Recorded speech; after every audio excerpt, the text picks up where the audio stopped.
Welcome to the Virtual Memories Show. I'm your host, Gil Roth, and we're here to preserve and promote culture, one weekly conversation at a time. You can subscribe to the Virtual Memories Show through iTunes, Spotify, YouTube, Google Play, and a whole bunch of other venues.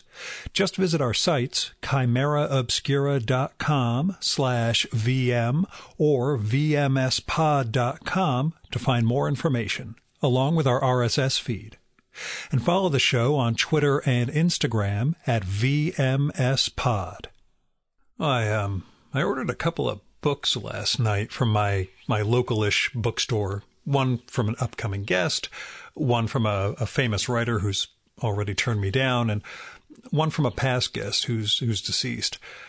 I started out with just the upcoming guests one, but I decided to sort of look over my wish list, and that's when I added the others. Now, as I have prattled on about for the past 2 months, the worst case scenario leukemia anxiety I had back in June has kind of disrupted my notion of the future. And, I've just sort of held off on buying anything with discretionary funds. Not that I'm hurting for money. There's just outside of food and art supplies, I literally haven't bought anything in, almost 2 months now. So buying a couple of books that aren't intended for the show is a tentative signal that there's some open-endedness to my life, some room for possibility, I guess. I'm not exactly going to go on a buying binge. I still haven't, I deleted all the bookmarks of clothing places I used to just kind of browse through in the evenings. So there's still things that have changed over the past couple of months, but it looks like adding more books is not off the table.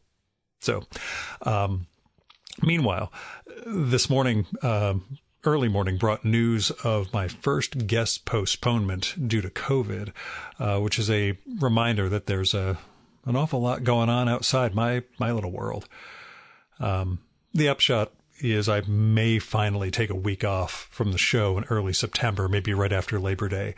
But I will probably just line someone else up instead because, you know me, I can't stop. Now, speaking of my single-minded dedication and devotion to bringing you great conversation every week, let's get on to this week's episode. My guest this time is Professor Scott Newstok, who is the author most recently of How to Think Like Shakespeare, Lessons from a Renaissance Education from Princeton University Press. How to Think Like Shakespeare is an absolute joy to read. And I should lead off by saying this is not a what would Shakespeare do or think self-help or management book or anything like that. It is not about how to replicate Shakespeare's genius, nor how to take bits and, favorite lines of his and transpose them into the modern day. What it is an exploration of what Shakespeare's education was like, and the rigor of thought and the love of rhetoric and the empathy that it can build, and how those things can provide the foundation for who we are as people and how we interact with each other and the world at large.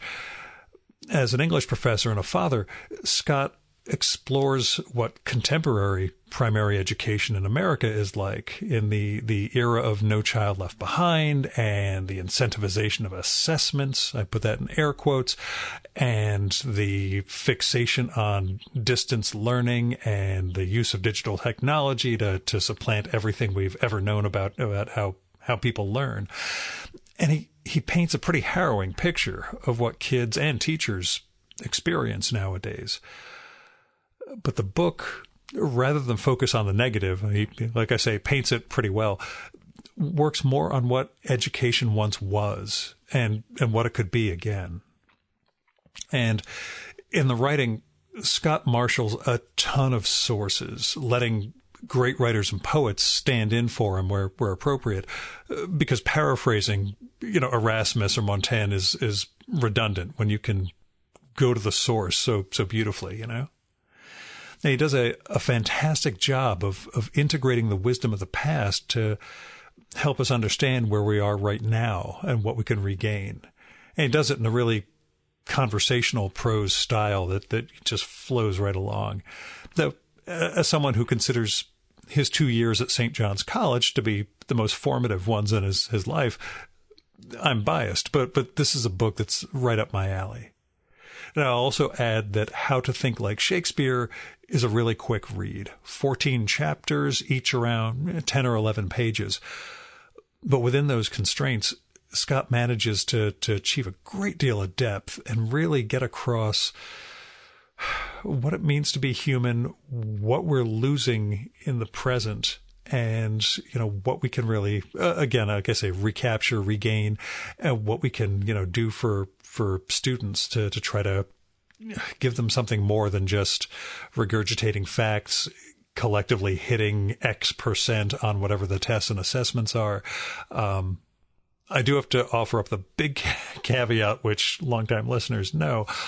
I don't have kids. So when it comes to education and what parents can do and what educational institutions can do, et cetera, I shouldn't talk because I haven't had to go through the responsibilities of all that stuff. But, Scott does have both of those. He's within academia and he's raised 2 kids in the No Child Left Behind era. So all I could say is, without some key teachers in my life, when we talk about this during the conversation, I'd never have become the shambolic mess you have before you. I mean, the distinguished literary podcast host, never mind. Here's Scott's bio. Scott Newstok is professor of English and founding director of the Pierce Shakespeare Endowment at Rhodes College. A parent and an award-winning teacher, he is the author of How to Think Like Shakespeare, which was named a 2020 Book of the Year by the Times Literary Supplement and was a finalist for the Association of American Publishers Awards for Professional and Scholarly Excellence. He's currently working on an edition of Michel de Montaigne's Essays on Education. And now, the Virtual Memories Conversation with Scott Newstok.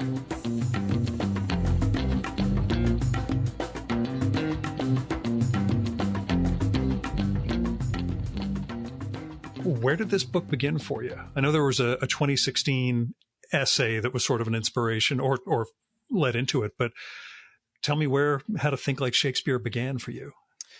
Sure. I'm thinking now of multiple origins, so it's hard to pinpoint the one crystallizing moment. But I was asked by my college to speak to the incoming class of students in 2016 to give the kind of faculty address as they were arriving on campus. And so I really spent the whole summer prior to that event worrying about what I had to say, if I had to say anything at all, if they would want to hear it from me, of all people. And at one point, I guess I realized that the concerns that I had about my kids' education were overlapping with concerns I had about collegiate education and concerns that I had worked out through thinking through Shakespeare's education. So that was, I guess, a moment of synthesis where I began to try to think my way into aligning what I knew about educational habits of the 16th century and what I found frustrating about educational habits of the 21st century. So it was an attempt to, I guess, align my career, my work as a teacher with the frustrations of being a parent and articulate some things that I found still valuable from older patterns of education to a newer audience.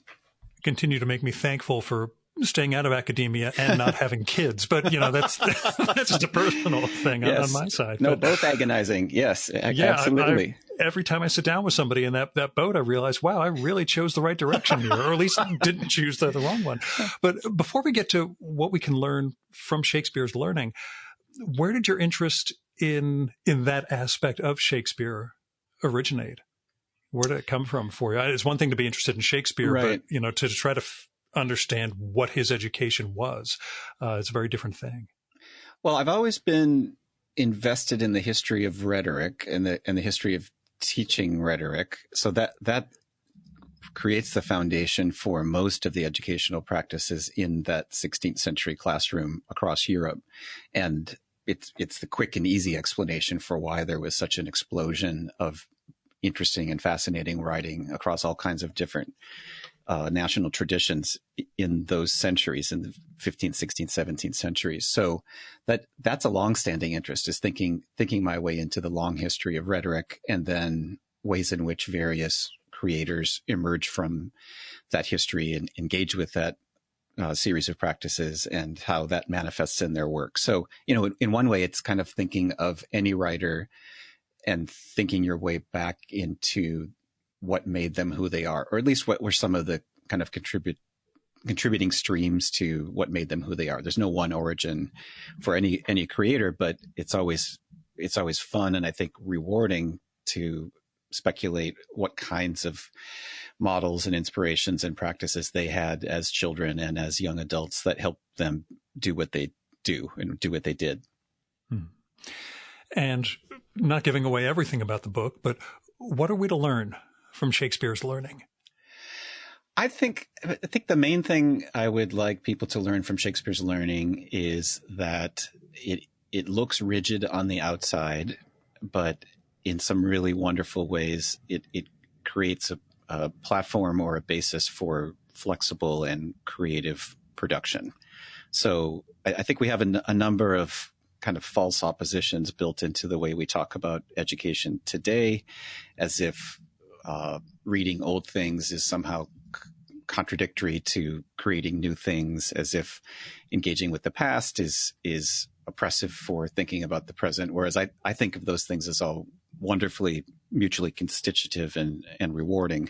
So it's clear that one of the ways that Shakespeare wrote fresh and powerful poems and dramas in the 1590s and early 1600s was by reading really old stuff, and it helped give him the basis for his own creativity. And I think thinking along those terms can also help you become a better reader and writer and thinker today. And where did education go wrong in America or beyond? I mean, you've got No Child Left Behind as a major, we'll say fault line, I guess, or catastrophe. But, tell me about education in America, what goes right and what goes wrong. Sure. Well, of course, every teacher thinks that it used to be better than it is now. And that's a natural thing that's been said by educators for millennia. So I'm always cautious about pinpointing any particular recent moment. And in fact, as I've mentioned to you in our correspondence, I've been working on Michel de Montaigne's essays on education, and some of the things that Montaigne pinpoints about education going wrong in the 16th century are similar to things that I find frustrating about contemporary education. So this is a kind of perennial dynamic today. in education. Kids today, right? But it's also teachers today or administrators today. And the thing that Montaigne pinpoints, which I think is at the heart of an ongoing, longstanding, maybe perennial tension within education, is the kind of tension between rigid forms of pedagogy and flexible application of those forms of pedagogy. So I think it's indisputable that in the last 20 years in the United States, and it seeped out globally as well, there's been an extraordinary increase in the emphasis on kind of rigid external forms of testing that's taken up enormous amounts of time in the year. And it's also contorted the curriculum in all kinds of complicated ways, and frankly narrowed the curriculum of what's taught and how it's taught. And that I think is indisputable. Anyone who's been teaching beyond that window of the last 20 years knows that there was a kind of seismic shift in the last 2 decades about the focus on the prevalence of testing at every single grade level, and all the kind of cascading consequences that have come from that, I think, overemphasis on rigid forms of evaluation, which is not to say that, you and I didn't experience standardized testing as children, but the prevalence of it is just kind of staggering compared to what we used to have to do when we were kids. So what's the consequence of that? Teachers have become more stressed out. There's a lot more anxiety in schooling. There's a lot more teaching to the test, kind of tail wagging the dog dynamic. And ultimately, cumulatively, I don't think that's for the good of education for anyone involved in education. Mm-hmm. And it's, it's a thing I ponder, given how much change you and I have seen. We're just about contemporaries. I think you're around 48 and I'm 50. What we would have been like growing up in this era, as opposed to being born in the 70s mm-hmm. and, mm-hmm. Being around before the internet and before No Child Left Behind and before so many other things. Do you contemplate that or try to correct for that when working with students or in fact your own kids, in terms of not just throwing when I was a kid, we didn't have X, Y, and Z, but boy, if I was a kid now, I would not be dealing well with X, Y, and Z. I think one little anecdote I think helps represent one of the things I try to do in my own teaching. I had a really great math teacher in high school who, when we were working on derivatives, made us do them longhand and in the complex way that we had to work out, and then eventually taught us the little trick about taking the exponent and putting it in front and then working it. It's a shortcut that takes everything down from like 5 minutes to 1 second. And I remember our class being outraged that he hadn't just told us this from the outset. But the point was that he wanted you to understand the kind of cognitive processes of how you go about thinking your way into that problem before you leapt to the shortcut. So in general, I feel like that's one thing I try to do across a lot of my teaching is model those cognitive processes and also give students chances to work through them, even though we do know that we have shortcuts for doing a lot of things that are based on wonderful, digital data sets or kind of strategies for shortcuts in research that were just totally unavailable when I was a student, but I think are still worth going through for the practice of understanding how these cognitive habits worked in the first place. So, that sounds a little elaborate, but basically it's trying to show the work before you learn how to do the shortcut. And I feel like that's a good thing in general for all kinds of pedagogy. Yeah, I only taught, I think, for 2 semesters of my life. I was teaching basic literacy mm-hmm. to a bunch of state highway workers down in Maryland while I was at St. John's. And there was one guy who had to pass some test so he could enter the GED program. If you fail on it, I think it was a 20-question test. If you got below, I think, 15, you had to wait another year or so to try again.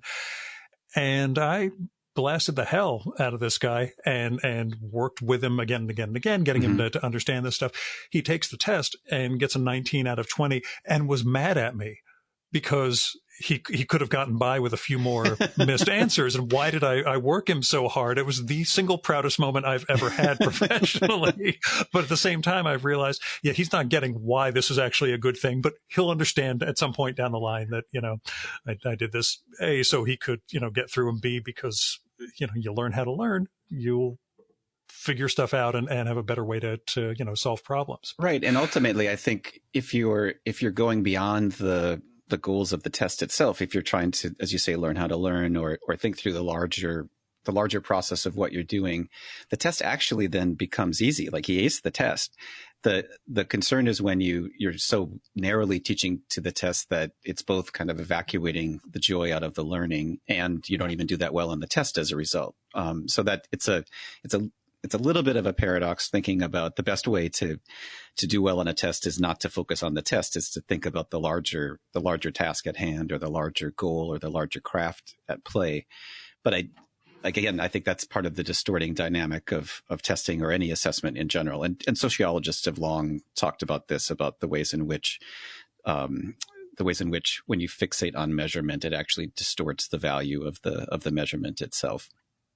And we all create incentives let's see, they're probably not listening, but one of the federal agencies I work with in my day job explained to us recently that because of their modernized time reporting, all of their personnel were working at 120%. And yes, and therefore we needed to bring in more staff as part of this negotiation we're involved in.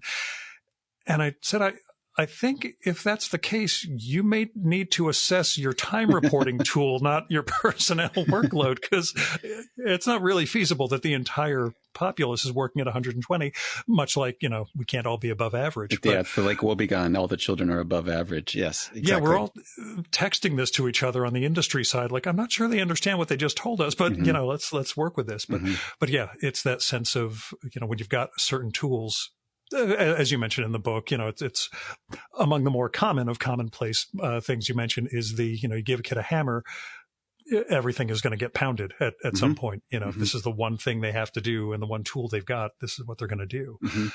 But in that respect, though, as someone who's got kids growing up in this educational system, how have you, worked to sort of, counter the effect of this on your own children as they get educated? Well, it's tough.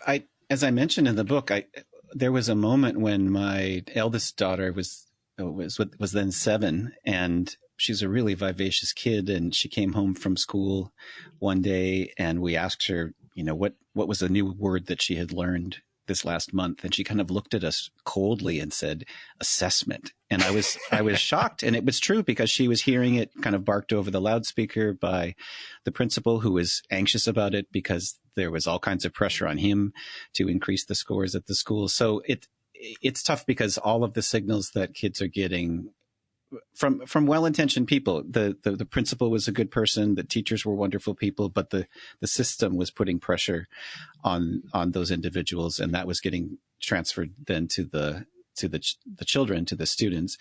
So it's hard. I mean, the main thing I try to do is provide a kind of counter model for excitement about learning that's not driven by immediate utility, which is really what it's my impression of what the testing seems to convey, is that things that are only convertible to immediate ends are things worth doing. Whereas, you want to model bigger ends or longer term ends or more abstract ends. And so, that's old fashioned stuff like reading aloud and going to live performances and speaking like adults around children and treating them like they're intelligent human beings and modeling conversation for them and all that good stuff. I think it's the same thing that I try to do in the classroom, where I'm trying to de-emphasize the anxiety about grading or the anxiety about certain kinds of evaluation and shift to a more qualitative series of evaluations that are encouraging them to think in a general level and not to fixate on what the grade is for their midterm exam. But it's tough because they have tons of incentives for performing well on those numerical quantitative levels, many of which are helpful to a certain degree, a limited degree, but seem to kind of miss the point about the larger qualitative dynamics at play. Mm-hmm. How much, and this ties into a question I had last week with a guest about, she used the term moral virtue, and how we talked about how the word moral has been, I'll say, undermined, or it's undergone semantic drift to the point of being, almost derogatory. Something like what we call the liberal arts. When you try and espouse the value of that, and the words themselves seem corrupted, I suppose. What sort of strategies do you have besides writing a book about it to try to get around that?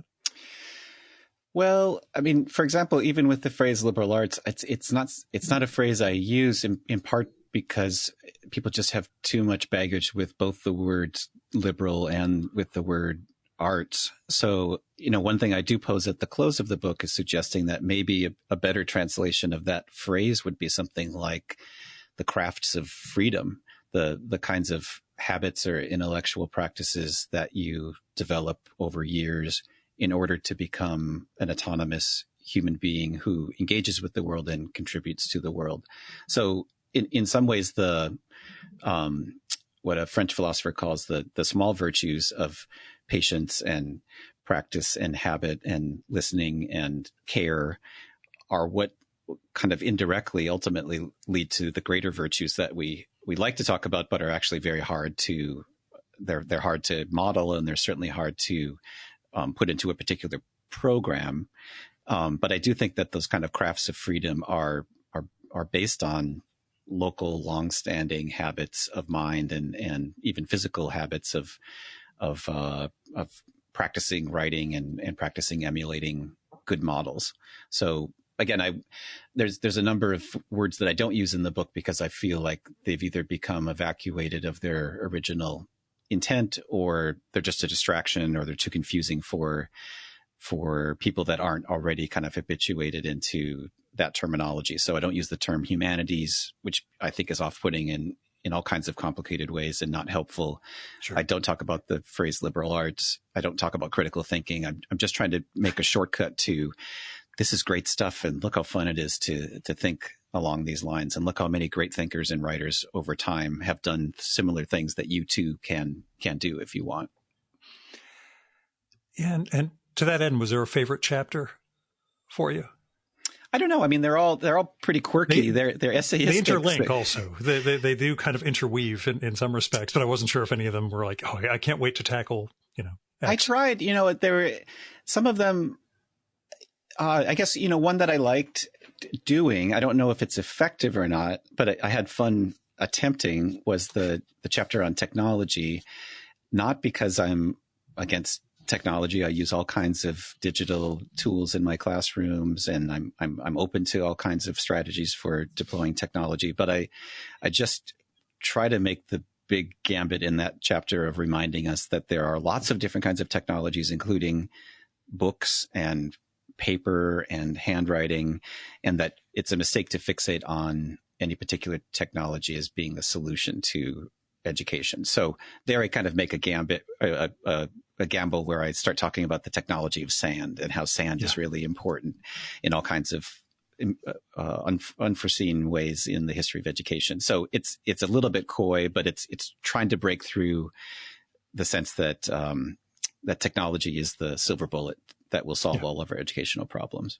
And that technology equals digital, which is something we have to get beyond in terms of understanding. Again, the way terms come to mean one thing as opposed to their original meaning. That's right. In the same way that media tends to get conflated with televisual media or digital media, rather than, print is a medium as well, and handwriting is a medium, and speech is a medium. And those are long-standing media that have had wonderful and complex and hard to figure out shaping effects on intellectual history. So yeah, it's the same move there to try to say, let's pause with this term and not get fixated on a narrow version of this term, but think of the full breadth of what we mean when we say technology as a means to an end.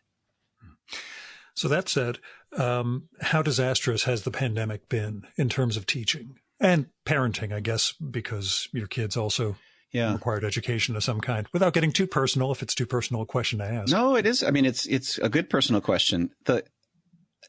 I'll be very frank. I don't know many people who think that it has been an improvement on in-person learning. If you are invested in small human-scaled classrooms with a small cohort of students and a engaged teacher, I don't find that that's easy to replicate online for all kinds of reasons. There are good arguments to be made for large scale online things that, a certain kind of master lecturer can reach thousands, if not hundreds of thousands of people online, or even millions if you're talking about like a TED Talk, in a way that they can't in a classroom. But if you value the give and take of a seminar or a small human scaled classroom, I just don't see that being replicable in an online forum. So my kids had great difficulty with their online education the last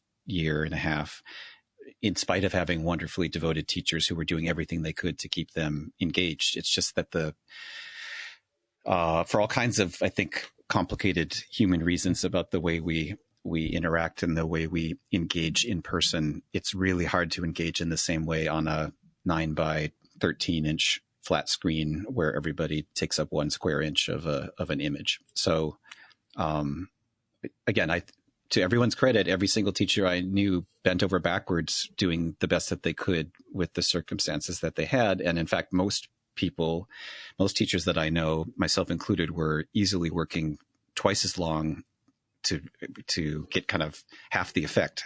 So it was both more labor and less happy and less rewarding than it is when it's in person. And obviously it was an emergency set of measures that were necessary. But I mean, my takeaway is I feel like it kind of exposed the overhyped nature of online learning. So we all just went through a massive global experiment in what it's like to have seminars online, and they're not as good as seminars in person.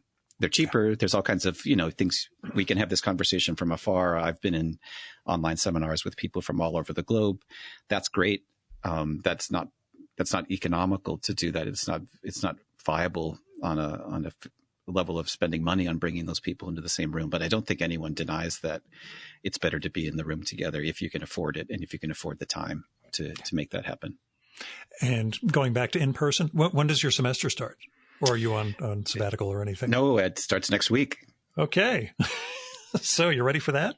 I don't know if anyone is. I mean, it's a lot of improvisation of trying to figure out what's best and adjusting as we go along and as new concerns arise. So I suspect that things will be different 2 weeks from now than they are today. So I'm trying not to get too worried about it, but I am really looking forward to being in the same room with other human beings again. Mm-hmm. I think one thing I've said about online fora, I think they work well enough for adults like our age who have lots of experience meeting in person with other adults. So for example, I'm on a number of nonprofit boards, and those I think function tolerably well meeting online during the pandemic. I just don't think, my 8-year-old was able to interact with her 20 peers in the same way that I can interact with 20 adults in midlife. Because I think in an optimal world, everybody in that nonprofit meeting wants to get everything done and out as fast as possible, as opposed to having a mandated amount of time. They have to be there and focused in, which could drive a little kid insane and not being able to interact. So yeah, I could see where you're coming from with that, definitely. What would Shakespeare have to teach us about this? Or what example, either from the plays or from his life, do you think resonate with the period we're in right now? Gosh, I don't know. I mean, he was. I'm hard pressed to come up with a plague in his work, but right. Well, I mean, there are allusions to the plague, and we do have speculation about when the theater. Well, we know when theaters were shut down, and when he might have been writing certain works during those moments, or maybe when the company became itinerant and traveled to provincial performance locales. But I'm not a fan of the, as I mentioned in the book. Well, they quote kind of like wanting to and this is what Shakespeare teaches us about X. And a lot of people did try to do that with this is what Shakespeare, it even became a meme. I don't know if you remember that or not, but. The Tempest thing, how we should be writing, Roseanne Cash made a tweet about how Shakespeare wrote King Lear during the plague. What are you doing? Yeah. And so everybody got kind of irritable at that because it felt like, well, I'm trying to get through the day without crying into my burrito as I stare into the fridge rather than trying to create a masterpiece. So, I think it's clear that, I don't know, I guess I don't have any great quick answer to that other than the sense of the opportunities that are provided by the constraint of not being able to do the thing that you normally do. So I think obviously everyone has had to be creative about how they conduct their work and how they direct their time when it's not conducted and directed in the ways in which they've become accustomed. So, but that's true of anyone that's had to deal with catastrophic world events. So I'm not certain that there's any quick, great lesson from his biography in that regard. I get you. And I felt a little cheesy asking, but no. I've struggled with it. I feel, feel like I let you down when I don't answer that question as with a better response. But it's just on my personality. I'm kind of reluctant to make that collapse between then and now. I'm more interested in the kind of institutional formations that were going on then, rather than what one person had to say about something and how that translates into something now. Yeah, no, it's one of the things I loved about the book was that I don't want to say demythologizing, but contextualizing and humanizing Shakespeare, knowing that there is this grand mystery of the plays themselves, but still understanding what the foundations were and being able to lay that stuff out, which I think is a really good achievement in such a brief work on your part to get that across, and then to use that as a platform for us to understand, how we can learn, or, how we can learn to learn, as I always say about my time at St. John's. But yeah, it's there's always that. Well, it's actually a question that came up when I was talking to one of your peers. Shakespeare's relevance today, and the Oregon Shakespeare Festival's whole commissioning translations of Shakespeare into quote unquote modern English.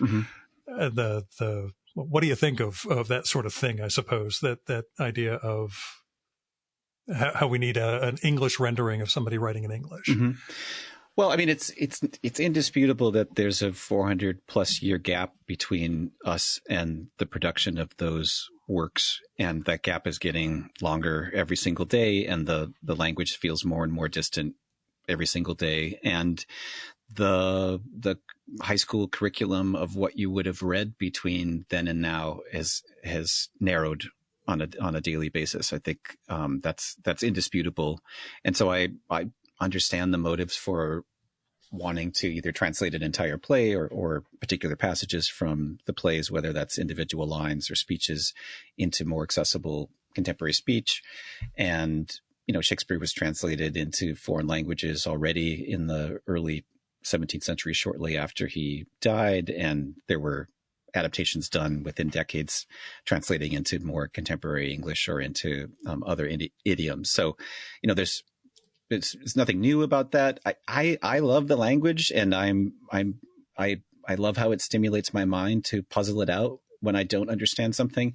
That's partly a luxury of reading it, and being able to savor the time of lingering with the word and digging into its etymology and going to a lexicon and trying to figure out where else that word appears. So I recognize that's a professional luxury I have, or it's a classroom luxury that my students and I get to enjoy.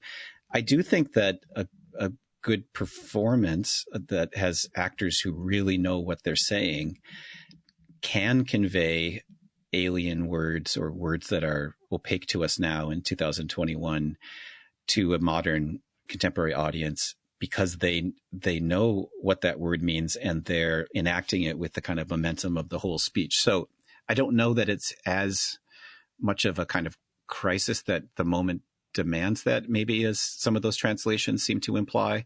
But I'm not against them in principle. I guess it's just in terms of my personal preference. I like engaging with language that's 400 years old and trying to figure out what it's doing. It has a kind of just rich porousness to me that I find constantly rewarding, endlessly rewarding to return to. As said on a recent episode, I have not gotten back to Shakespeare in years. I'm still, I think, one or two. I keep a running list of how many Shakespeare plays I've read versus how many major league ballparks I've visited. Right. Yeah, so I'm still ahead on Shakespeare, but yeah, I've got to, You're ahead of me on ballparks, and a little bit behind me on Shakespeare. So we're even then. At least on the latter, I hope that's the case. The former, maybe you had more travel time than I did. But tell me about your literary upbringing. Where literature began for you. You mentioned in the book having a different path in college before turning this way, but tell me about literature in your life. Yeah, I was always a reader. My parents were great about encouraging our family to read and bringing us to the library and gifting us books. So I'm eternally grateful for that. And so I mentioned in the acknowledgments that I thank them for first teaching me how to think, even if they don't always agree with the way that I think. I'm grateful that they were encouraging in that way. And then I had a really extraordinary teacher in junior high and high school named Tim Blackburn, who really first taught me how to think like Shakespeare by exposing us to Shakespeare at a very early age and producing a Shakespeare play every year, in addition to a Greek aristophatic comedy and then a contemporary play. So really a quick, wonderful immersion in the history of drama, and someone who was himself immersed in that long history of rhetoric that I was talking about earlier too. So someone that encouraged a love of learning, and was at a school where a number of teachers were just modeling great joy at what they did, no matter the subject. So, a brilliant biology teacher who would take us outdoors and just be effusing with wonder at the things that we encountered, and helping us be excited ourselves at every single living being that we saw. And a Spanish teacher who was such a good Spanish teacher that when her students would compete in Spanish competitions, they would be mistaken for native speakers and disqualified. So I just was really lucky to have a wonderful range of teachers at an early age who modeled thinking no matter the discipline or no matter the topic. So I've thought about that a lot, and that I hope that comes through in the book, where I'm trying to convey some of that joy and that sense of, why do we, what inspires you to learn? It's often a teacher who's just modeling the excitement of engaging with the topic, even if you didn't think that topic could possibly be meaningful to you when you walked in the door of the classroom at the outset of the year. But they just were so on fire and so enamored with it that they transmitted that excitement to you, and it was contagious. So I've been really lucky with being exposed to an extraordinary number of great teachers, and I come from a family of great teachers as well. And my parents and my grandparents and aunts and uncles and siblings and in-laws. So I've just been really family blessed. Business. So. It's a family business. Yes, it sure is. Something you'd want your kids to go into?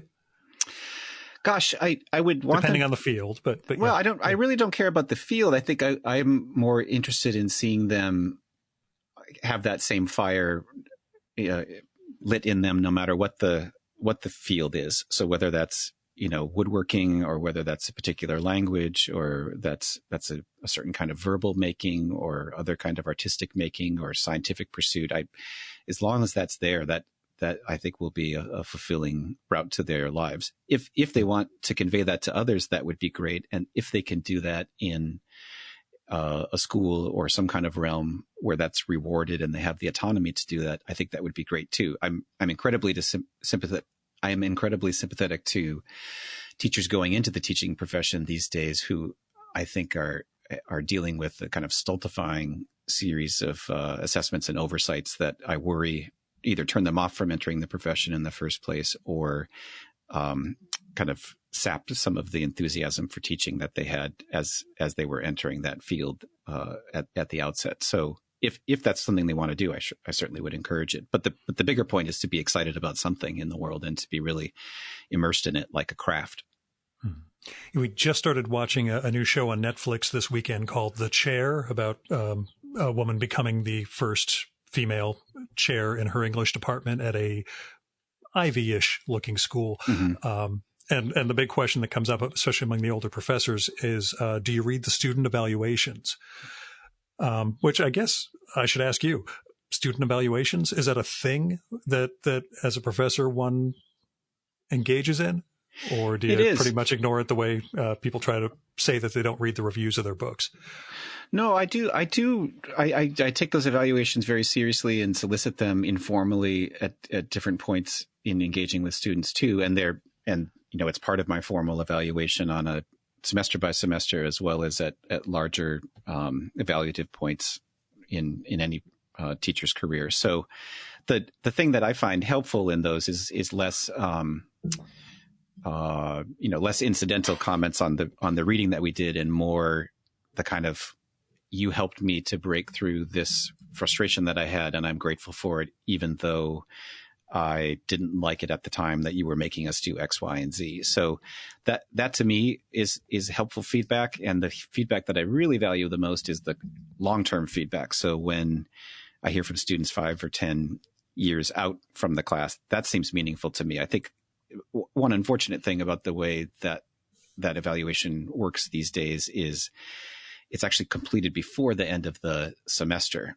And that I think at the very least, there should be a lag of a few months beyond the end of the semester to ask the students something like, what did you learn in this class? Has it stayed with you at all? Rather than, I'm irritated because our final project is coming up in 2 weeks and I am worried about my grade. Haven't had any sleep for a week. And it's not really the best time, I think, to seek that feedback. But I certainly take it seriously and I appreciate it whenever I receive it. I was going to say, it's like having the MVP voting before the playoffs start. It kind of is. Yeah. Mm-hmm. Where a guy flames out in the first round and it's like, oh, maybe I should take that vote back. But, but tell me what you think we misunderstand about Shakespeare and about the notion of being a playwright, which I spelled correctly in my notes.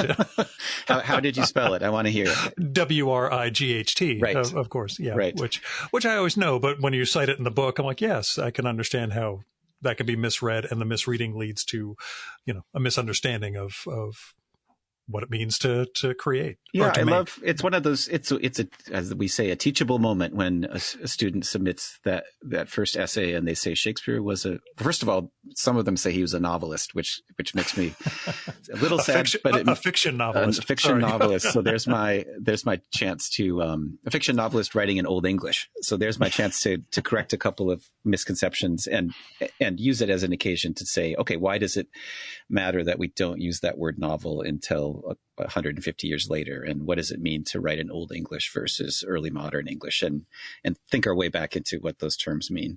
But the mistake that you're alluding to here is it makes sense. It's two words that sound the same, even though they're written differently. Write, W-R-I-G-H-T, and write as in writing, W-R-I-T-E.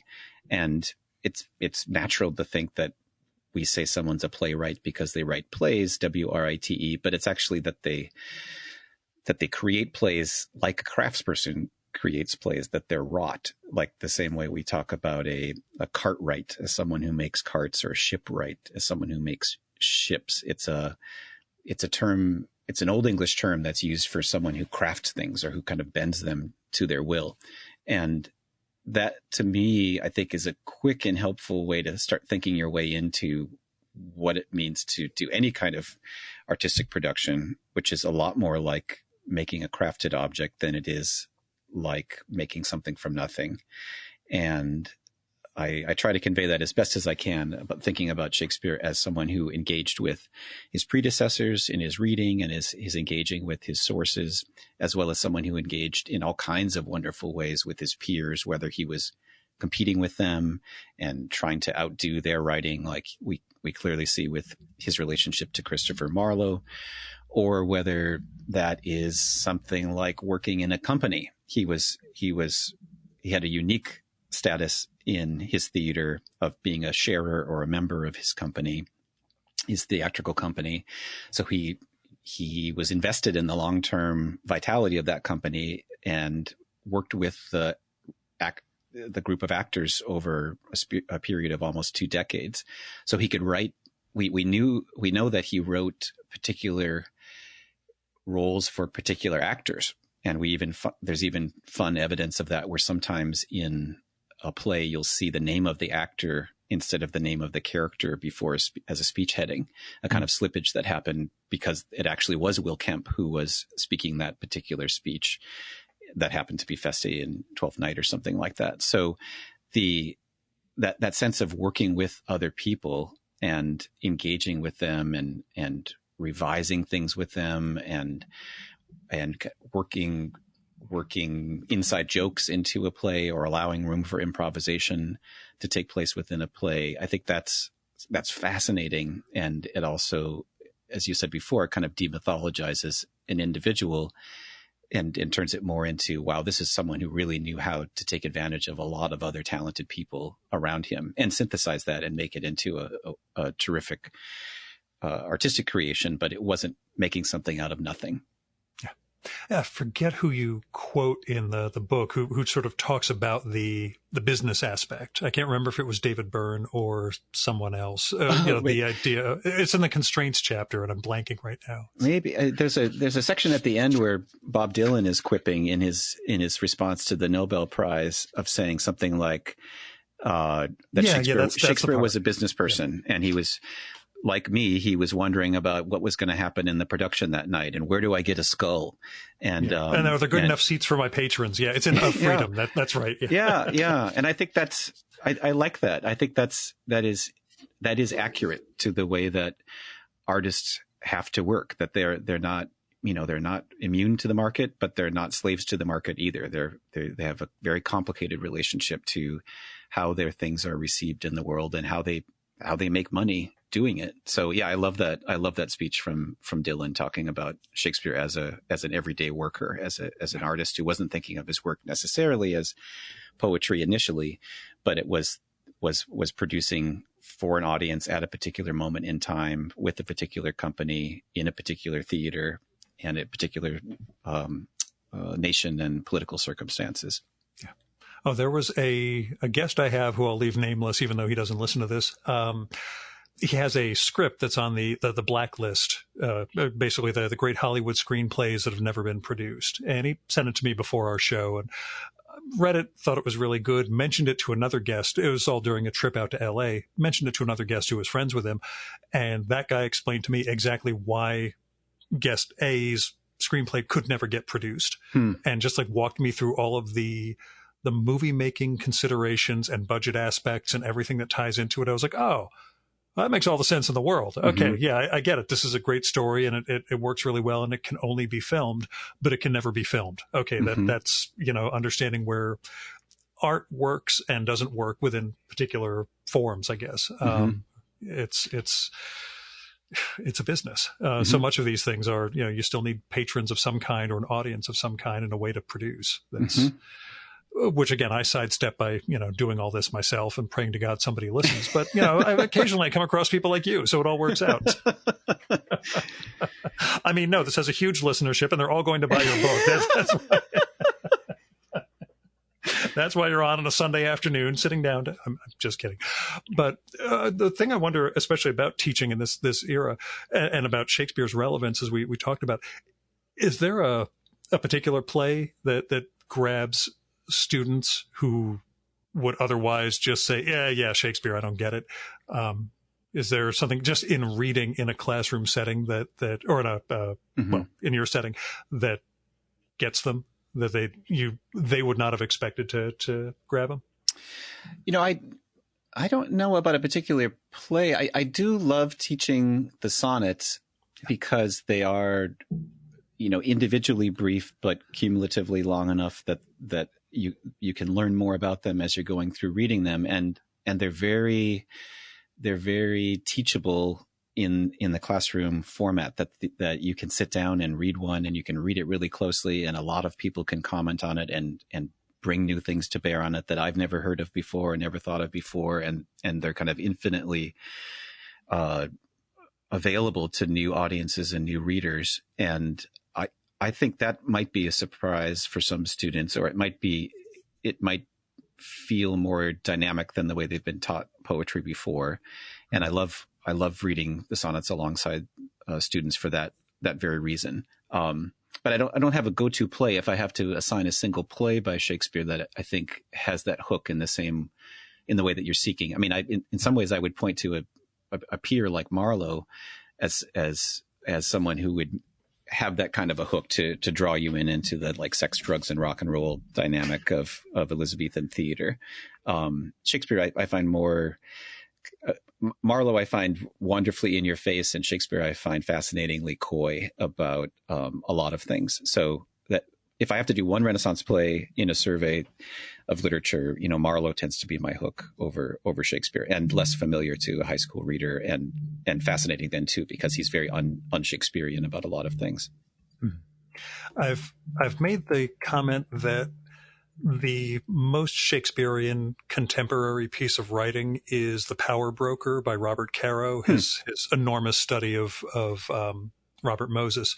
Potentially his Lyndon Johnson series actually supersedes that, but I refuse to read it until he finishes. So I'm waiting on book 5. I've got the other 4 sitting here. It's a tough audience. Yeah. Oh yeah. No, I'm brutal about this stuff, but it captures politics and power, that aspect of Shakespeare in a very American way. Mm-hmm. The question that I have is actually, when it comes to Montaigne, do you find any contemporary writers who are approaching the essay in aspiring to a Montaignean vision of what the essay is, as opposed to, I've had guests who tell me they have a book of essays. It's basically transcribing their stand-up routines, which is fine, but not the essays as we know them. So contemporary of Montaigne, do you see any, is there anyone you read with that same sense of this person is exploring themselves in the world? Who's alive? Who's alive now? Yeah. Is there anyone? I think I would point. I mean, the first name that comes to mind would be someone like Lydia Davis, whose essays I love, and also her work on her own translation is really fascinating to read. But she is I would say she's pensive in a way that I associate with Montaigne's pensiveness. That she models her thought as it's happening and lets it unfold before your eyes. So even something like her going through a discussion of the word governor and the intonations of that word governor at different moments in time, and why that word doesn't make sense to use when translating this term, but it does work for this other term. But then she changed her mind about it, and she's come to a new understanding of it. And that unfolding before your eyes is something that I think is characteristically Montaignean. So I guess Lydia Davis would be the one that I would single out for a contemporary analog. Yeah, it's a form that I love, and one that I'm invariably disappointed by in the present day. So, yeah. I mean, Jeff Dyer, I love Jeff Dyer. I think he's hilarious. I mean, I can take him in doses, because sometimes the shtick can feel like it's repeating itself. But for a one-off essay, he's really a great series of fireworks. I don't think of Montaigne as having that same sense of Incandescence is one of my faves. I think that's a good, yeah. I use it from Martin Amos's early work, and I figure that works for Dyer too. But I would say the same for early Amos essays as well. Yeah, that makes sense. But yeah, it's a form that I did. I mentioned it on the show in the past. I don't know how far into the archives you've gone. Once upon a time, I did a essay of Montaigne's every week and wrote it up Sunday nights for a series called Monday Morning Montaigne. When I finished that, basically I started the podcast within a few months because I realized that was something I needed, but I sort of need to work in another form now and try to figure out human nature and my own place within it. So somehow it worked, but it's either here nor there. But it does raise the question or the aspect of education that you bring up in the book, the sense of the conversative versus the conservative, and that nature of treating education, or at least having a conversational aspect to what education is. I don't know if it's something you can expand on. And one of the big questions I have in relation to the book is just how scalable, the ideas are for a Renaissance education in the modern era. That idea that we should be able to have this smaller classrooms, et cetera, but also the sense of engagement between students and teachers, and what the teachers are learning before they're facing out towards students. Which is all an incredibly broad thing to bring up. But I mean, the scale, how feasible is your vision, I guess? No, you're right. It's not feasible, and I don't think it's scalable, or it's certainly not scalable in the sense that there's a formula to apply and it's universally applicable. I mean, I guess that's the big bid of the book, I think, is to say that the things we care about in education and in learning in any field are more like the dynamics of a craft environment than they are like an administrative assessment environment. So, and that just might be eternal, and it might just be that kind of work has to take place extra institutionally, or it has to unfold over a lifetime, and it might not work immediately in the realm of the school. So I'm very aware of the limitations of it in terms of it being applicable as this kind of scheme, which is, I think, what we want. We all kind of want quick shortcuts, and we want silver bullets that will solve all of education's ills. So this is kind of trying to sidestep that solutionism and to say, well, let's try to think our way into what we value about learning in general in your own life, in whatever realm that might be taking place, whether that's a craft or a sport or a musical activity. It's not all about assessment, and it's not all about tests, and it's not all about moving on to the next level, but it's about the complex joys of becoming better at anything.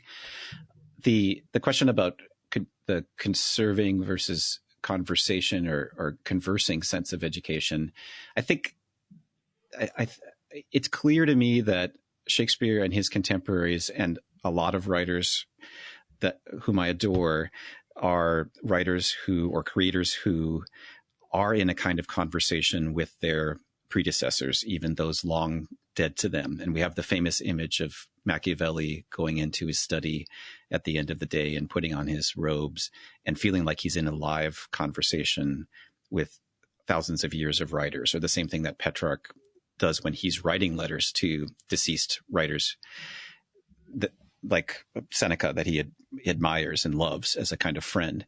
So I think the more you can treat education as that kind of ongoing conversation, which you are receiving as well as responding to, and it's not a unidirectional thing of a data dump, but rather something more like a give and take, the better that is for modeling how deep learning actually happens. And again, that's not just about reading and writing and math. That's also about building a boat or learning how to cook a better dinner or how to play the piano better. Those are ongoing conversations with a complex and ongoing tradition. In terms of reading and writing, I do think that the way that reading and writing tends to be taught now is weirdly abstracted from context. And it means that it feels like students are assigned things to read out of context, and there's no sense in why someone would have written this in the first place. And I think a lot of the work of good teachers is trying to say, okay, why would this group of people decide to write this manifesto at this moment in time and choose this type of language in order to convey that? Or why would this woman elect to write in the sonnet form as she's placing this statement on the Statue of Liberty in the late 19th century, or whatever the case is?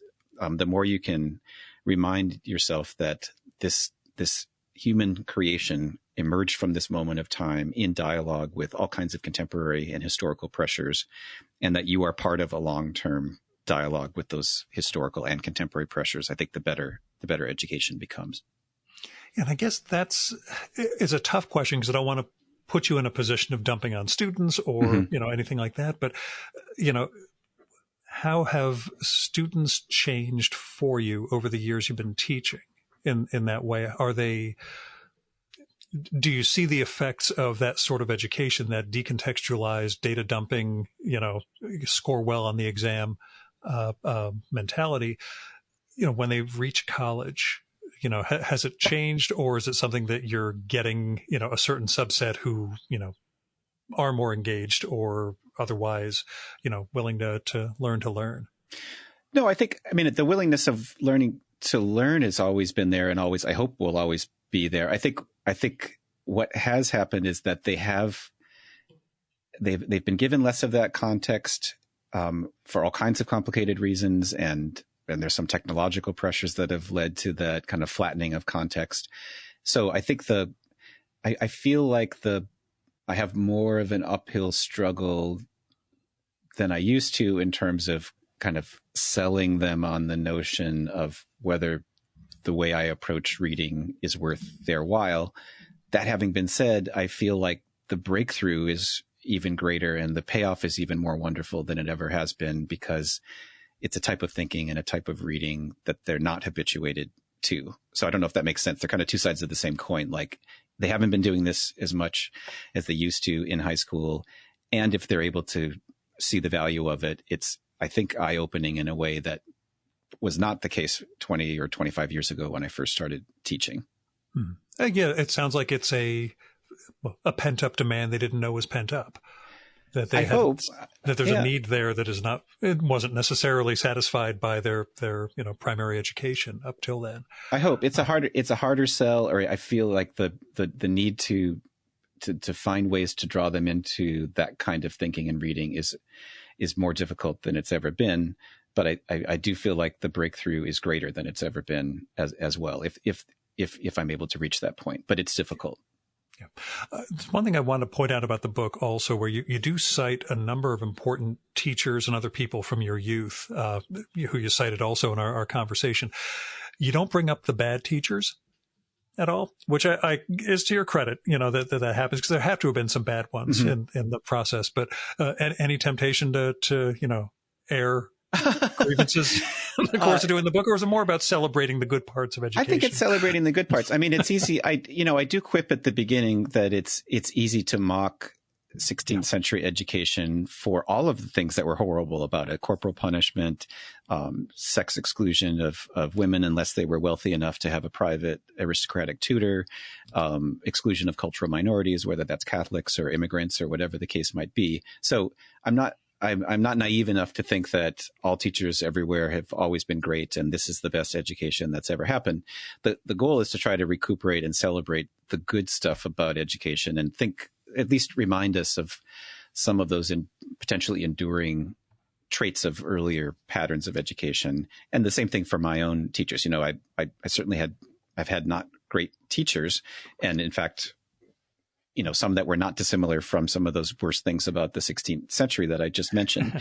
But I have a friend who used to be the chancellor of the University of Mississippi, who would begin his public outreach whenever he would talk to a public audience by saying, "If you've ever had a good teacher in your whole life, please raise your hand." And everybody had at least one. And it's easy to fixate on all the bad stuff about education, but it's also good to remember that there are countless millions of people who have devoted their entire lives to trying to convey what they love about learning to younger future generations. And the fact that everyone raised their hand when this University of Mississippi chancellor would ask that question, I think is really telling. I think we've all had at least, I'd like to hope that we've all had at least one person in our lives who taught us something, again, whether that's playing guitar or learning a language or something more formally institutionalized in the walls of a school. No, it's something you capture really well through those instances that you cite in the book. It's the thing that got me thinking about, in my case, a guy from my senior year of high school who I was already on my crazy literary path, but he recognized it and kind of shepherded me with a couple of great suggestions once he recognized that I was starting to go down the Thomas Pynchon route, which, is a weird thing for a 17-year-old, but he got it. And, Calvino and a couple of other sources, and, opened me up to a good world before I started college, which, helped give me a running start for a lot of these things. But it sounds like he had to know you in order to be able to do that, right? I mean, I think that would be something, if you just go back to that question about the remote learning, I find it much more difficult to get to that informal level of knowing a student well enough to make those kinds of suggestions when I have this kind of flat medium that doesn't allow the kind of informal give and take of seeing someone before class and saying, "Hey, what's up? What have you been reading? Or what's on your mind right now?" And then being able to kind of build a more three-dimensional picture of that human being and when and where the right moment is to nudge them in a particular reading direction. Same thing in my professional life, that the big federal agency negotiation I'm going through, everything is by Zoom. And we did it 5 years ago. It comes up for authorization every 5 years. 5 years ago, you have conversations in the hallway, walking to the conference room where we're going to have the negotiating session. You have the conversation after we finish up and we're leaving the building. You have those moments, and we don't have those now. It's why I dug the trade show visit last week, because even though I'm in a full mask because I'm not going out like that, there was still a sense of like, we're two people just sitting back on a sofa in a trade show booth, and just kind of talking loosely and more casually. And the sort of things that come up there are not the things that come up when you have a regularly scheduled Zoom appointment with 20 other people on it, or even in a phone call. It's different to, just have that in-person interaction.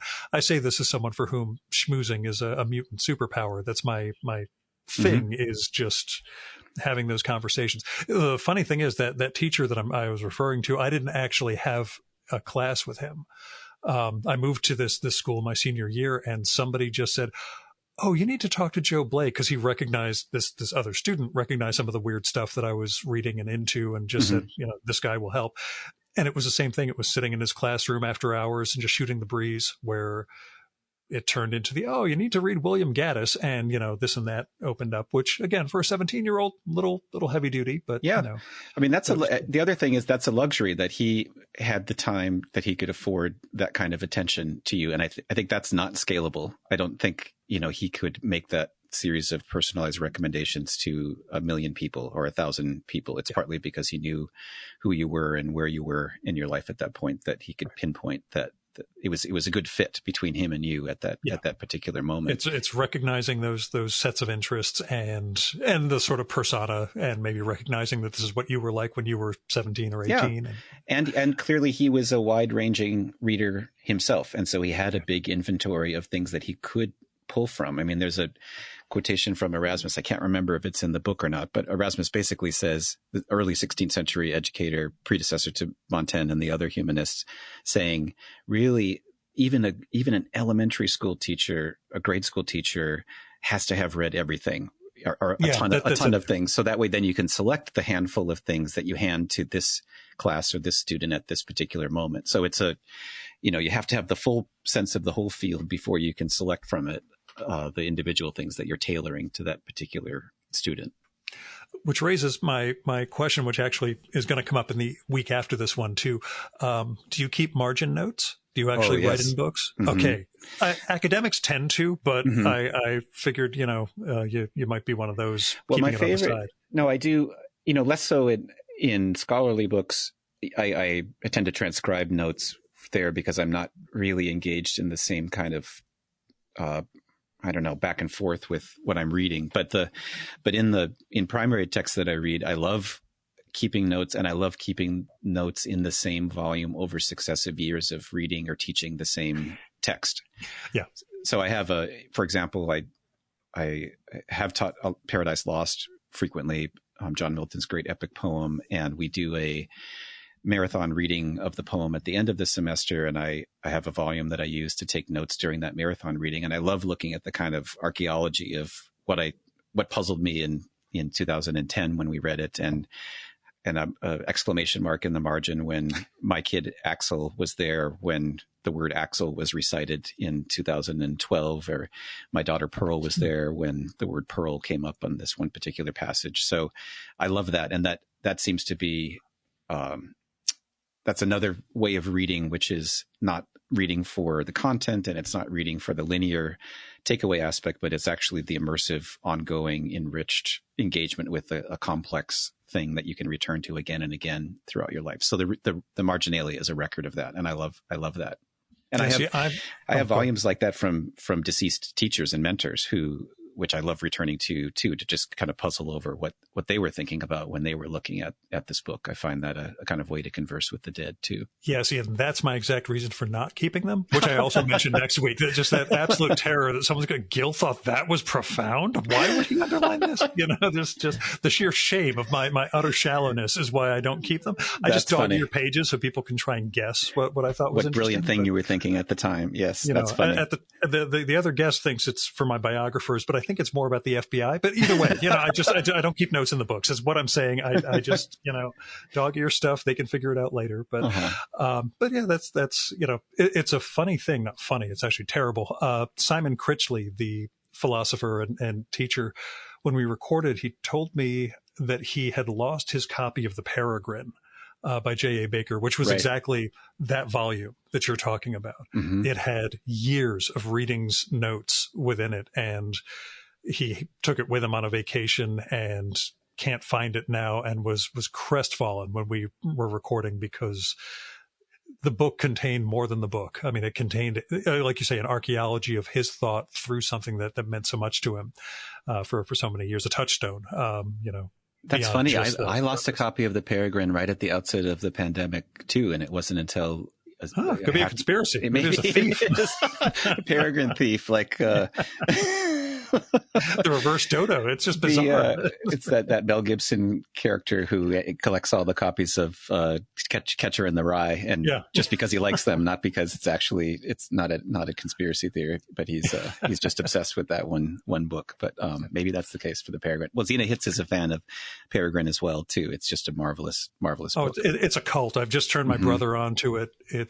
For me, it's a funny thing because it was actually through the podcast, but it was a political cartoonist who mentioned to me that he was reading it, and that I was like, yeah, it sounds interesting. And then I saw a piece on it in like LitHub or somewhere like that, and thought, I'll give it a read. And now I'm completely, I try and convert people all the time, and it's one of those you try and explain it, and it's just impossible. But once somebody gets a taste of the prose, they just either they're going to be devoted to this book for the rest of their lives, or they're not going to make it out of that introductory chapter. No, that's true. So, that's an either or. There's no middle ground there.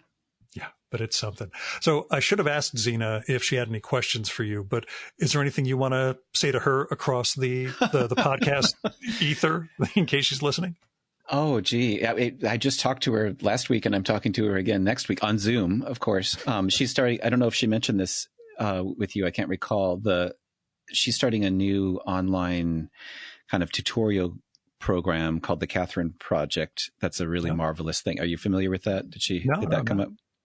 Not yet. No. I'll have to hit her up about it. It's basically kind of small scale, free St. John style tutorial reading groups on text mutual selection. So it's a really wonderful thing. So I've been in conversation with her about that. So I don't have any pressing questions for her at this particular moment, but I'm a big fan, and I'm grateful for the Catherine Project, and I'm excited that it's moving forward.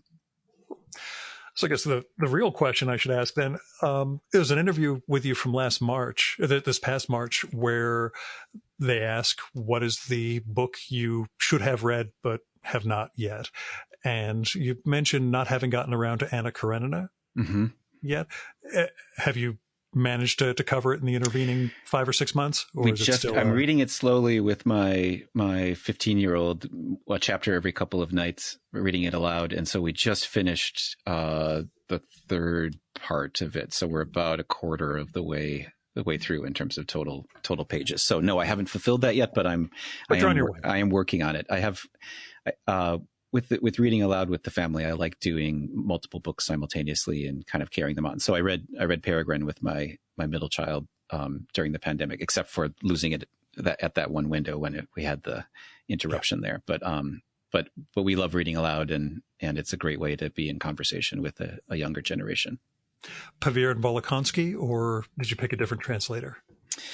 Oh, gosh, I have the one that's the Penguin edition, so I'm not certain who the translator is. Yeah, Pavir and Volokonsky are the modern ones, modern by our standards. They did the Brothers K back when we were college age, and kind of became the go-to Russians ever since. But that's funny. The Brothers K, the book reader of that I listened to, Frederick Davidson is his nom de plume, or not? What's the equivalent for pen name of someone that's an audio? Nom de audible. There you go. Is Frederick Davidson, and he does a great reading of the Brothers K as well as Paradise Lost, as it happens. So that voice is in my mind as arching across Dostoevsky as well as Milton. Jeez, I rarely do any audio stuff outside of recording my own podcast. People always ask what podcasts I listen to, and I say mine. If I'm lucky, I'll get around to listening to it. But really, this is probably the only listening I'm going to have of it. But yeah, books, audio books, I just have not gotten into, and I don't have a commute, so there's no.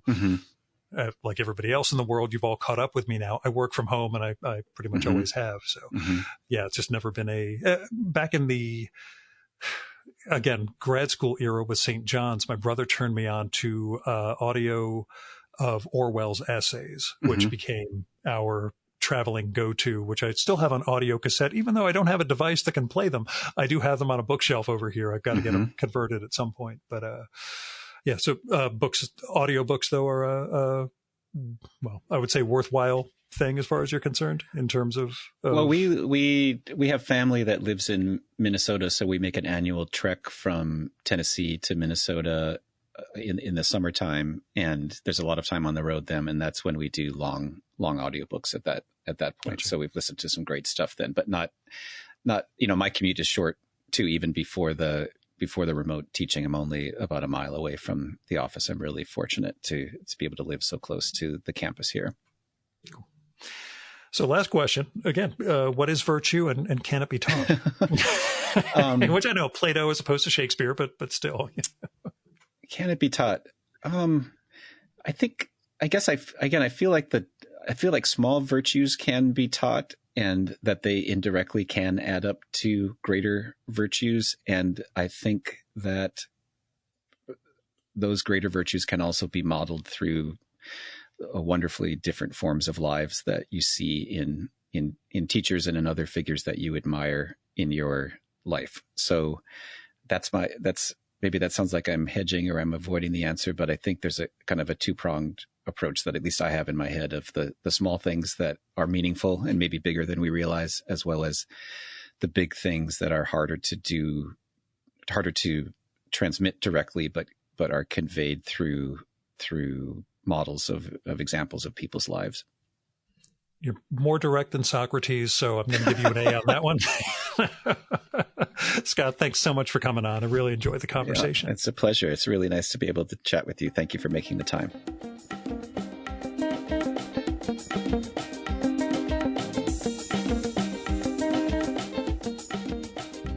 And that was Scott Newstok. His new book is How to Think Like Shakespeare, Lessons from a Renaissance Education from Princeton University Press. It's immensely enjoyable. It really, like I said, and like we talk about during the conversation, explores what education can be and how play and curiosity and conversation can lead to more engaged lives and better people. We also get into the effect that good teachers can have on students, and we kind of try and ignore what the bad teachers did to us. Anyway, I hope you give it a read. Now, Scott does not have a social media presence, but as we all know, that's for the best. You should check out his website, scottnewstok.com, to learn more about the book, as well as Scott's previous books and articles, his past interviews and reviews, and more. And that's SCOTTNEWSTOK.com. There'll be a link to that in the show and episode notes for this one.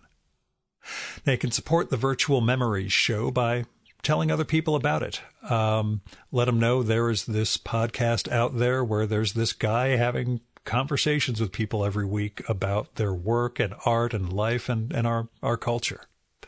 You can also help by writing to me and letting me know what you like and don't like about the show, who you'd like to hear me record with, what movie or TV show or book or comic or piece of music or art you think I should turn listeners on to. People do that by email.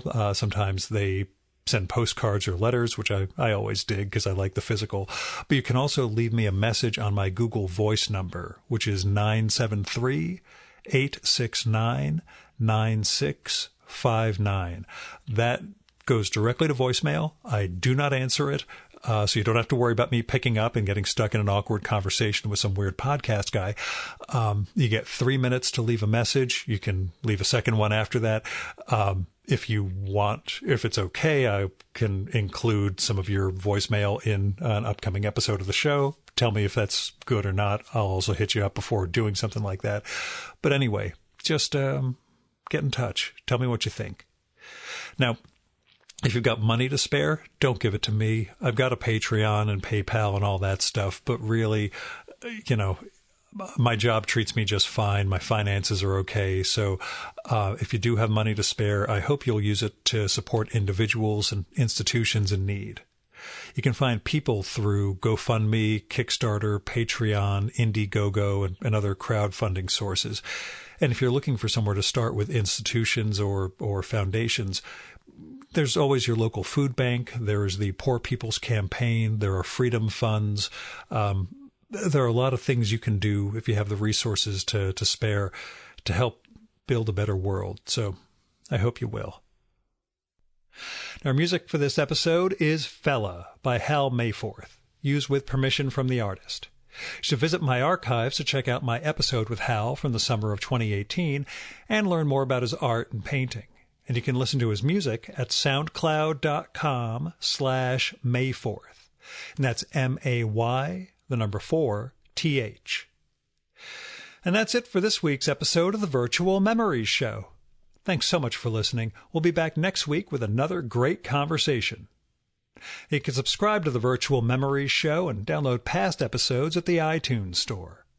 You can also find all our episodes and get on our email list at either of our websites, vmspod.com or chimeraobscura.com/VM.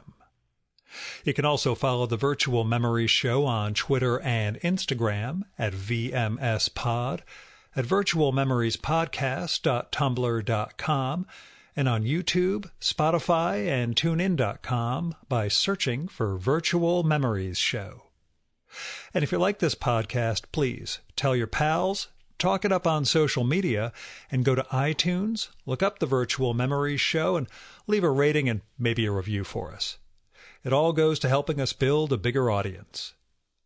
Now, you've been listening to the Virtual Memories Show.